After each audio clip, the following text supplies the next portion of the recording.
Well, hey everybody, and welcome back to another episode with the Canning Nana. And today we are going to show you the results of the dehydrated tomato skins that we did yesterday. So when they come out, this is what they look like when they're all completely done. And they should be very, very dry, very crispy. Doesn't take that long, probably about 4 to 6 hours. And then what I do is I just put them in this half-gallon jar and fill this. And it doesn't matter if they get crushed in here because we're making powder after all, right? So just, you see that? Just go through here. So this whole batch right here I did directly on the grates. And the next one I'm going to do, I've got some Teflon sheets that go in the dehydrator, and I'm going to use those.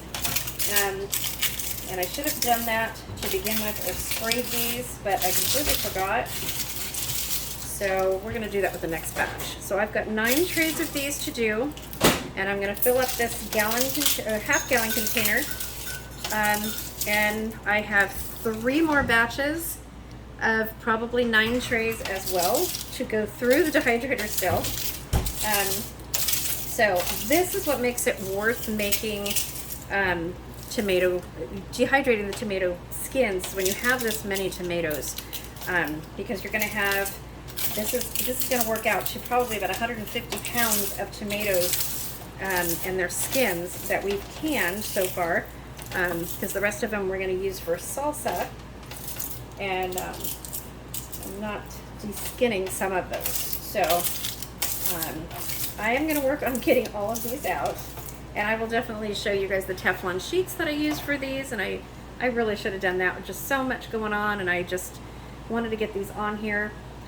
Because they're so moist, they stick to this pan. So what I do, and I will show you guys tomorrow on the video where I put some more in here, but what I do is I squeeze out the excess water into this container right here, and make them as dry as possible so that you're not putting wet tomato skins into your dehydrator, because that's just going to prolong the whole process.